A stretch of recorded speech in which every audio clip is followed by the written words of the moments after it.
Let's say you're a conservative Republican. Maybe you're married. You may have kids.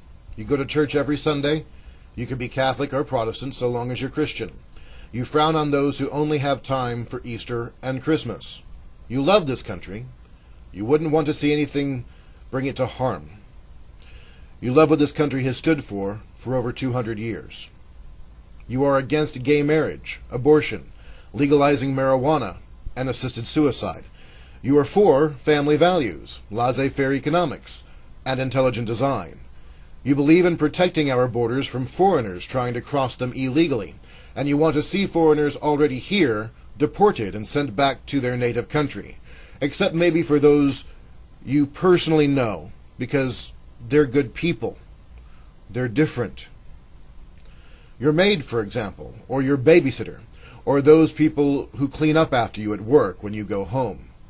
The Statue of Liberty says, "Bring me your tired, your poor, your huddled masses, yearning to be free." Your grandparents or great-grandparents may have once been tired and poor, yearning for freedom, but that was a long time ago. It's different now. You believe that homosexuality is wrong. It says so in the Bible.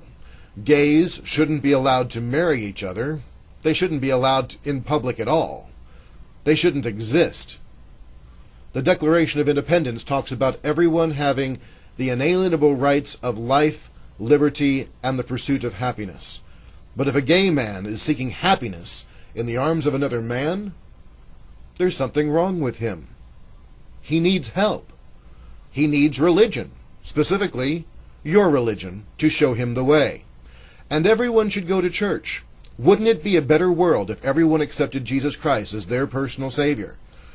Then we'd all be on the same page. We'd all be able to trust one another. But some people aren't Christian. They're Jewish, or Hindu, or Muslim, or pagan, or atheist. They don't believe what you believe. You don't perhaps think about this every day because it's depressing, but you may have friends with different beliefs, and it pains you deep down that you know they are all going to burn in hell. You pray for them. You believe in defending the rights of children who are not here yet.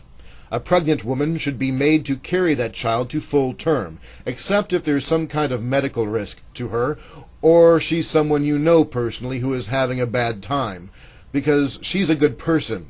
She's different. There would be an exception for her. Most women, though, you don't believe they have a right to what happens inside their own bodies, because if they choose not to keep that child, that's murder. So the government should be allowed to step in and make sure she doesn't hurt herself or the baby. It's the right thing to do. It's the Christian thing to do. Speaking of what a person does to their own body, no one should be allowed to smoke pot or use substances that alter their body chemistry in such a way where they temporarily lose some control of their faculties. Maybe if a doctor says it's okay, but people should not be allowed to decide what they do to their own bodies. They might make the wrong choice, and then who's going to help them? The government should stop that. The government shouldn't allow that. And you want leaders who have the power to make these changes, to make these decisions. You want leaders who are Christian, like you, and they support what you believe. You want leaders that your church tells you are good people. You don't want a president who has to get permission from Congress or the courts or answer to the press, because you trust he's going to make the right decision for you and for people like you, because he's a Christian. You may have read the Constitution once or twice, or maybe it was read to you back in high school. You don't think about it much. But what you don't understand is many of your core beliefs actually counteract the Constitution. You only believe in freedom for people who are like you. You don't believe in freedom really. You will gladly trade in the freedom of others in order to feel more secure yourself. You don't believe in the Constitution. You don't believe in the Declaration of Independence. You don't believe in a separation of powers. You don't believe in checks and balances within a democratic government. You don't believe in a separation of church and state. You don't believe in free speech or a free press. You don't believe that the rest of the world should bring to these shores their tired, their poor, their huddled masses yearning to be free. You don't believe in inalienable rights of life, liberty, and happiness for all people. You only believe certain people who deserve those freedoms should have them. People like you. You think you love this country, and you would not want anything to bring it to harm. You love your mom. You love apple pie. You love baseball and football.